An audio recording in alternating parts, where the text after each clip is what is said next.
How can you tell what orbital contains a lone pair of electrons in a heterocyclic compound?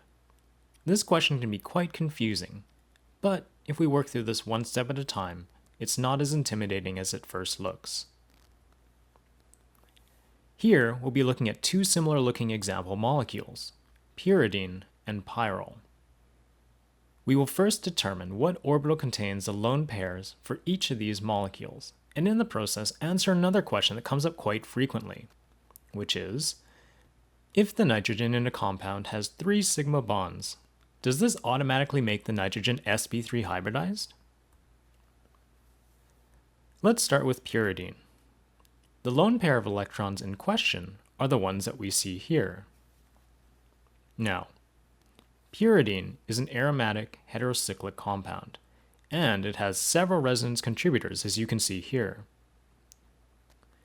Every atom in the ring, including the nitrogen, is sp2 hybridized, and thus has a p orbital, since a p orbital is required for the presence of delocalized electrons. However, does this mean that the lone pair of electrons are also found in the p orbital? As we will see, the answer to this is no. The key thing to keep in mind here is that the lone pair of electrons will be pi electrons and found in the p orbital only if they are used to form a pi bond in the ring of a resonance contributor.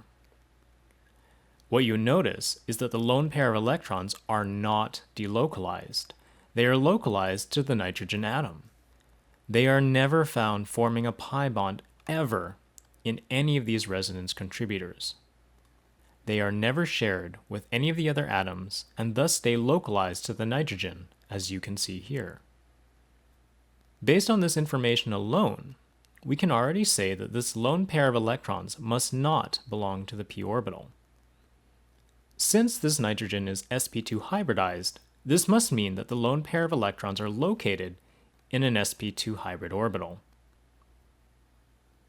We can distribute nitrogen's electrons to see how this all plays out and confirm that it makes sense. Nitrogen has 5 valence electrons. We know that nitrogen is sp2 hybridized, but how are they distributed?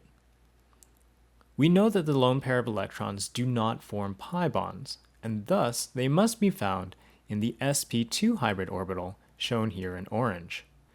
We also know that 2 of the sp2 hybrid orbitals must have 1 electron each in order to form sigma bonds with the 2 adjacent carbons shown in green.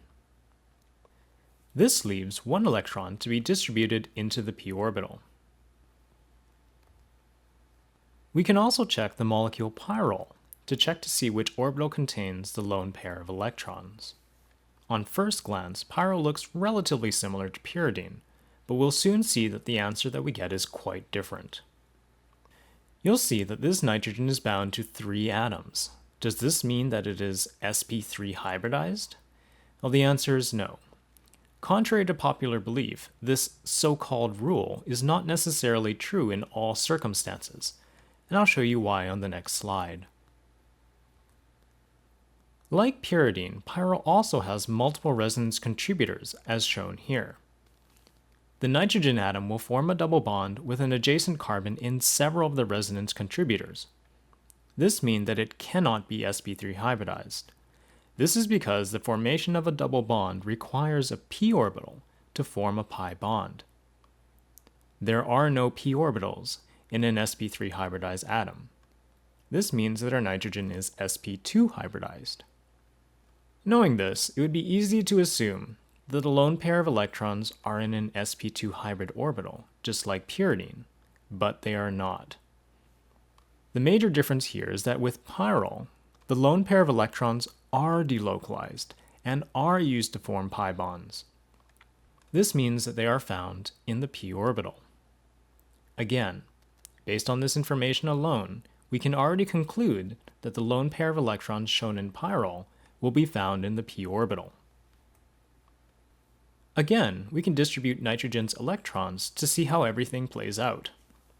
With Pyro, the nitrogen forms sigma bonds with 3 other atoms. 2 of them are 2 adjacent carbons, and 1 is with a hydrogen. This means that the 3 sp2 hybrid orbitals will contain 1 electron each in order to form these 3 sigma bonds. Nitrogen has 5 valence electrons, leaving us with 2 electrons to work with. These 2 electrons are the lone pair of electrons and are found in the p orbital, just as we predicted. I hope you found this helpful. Best of luck with studying.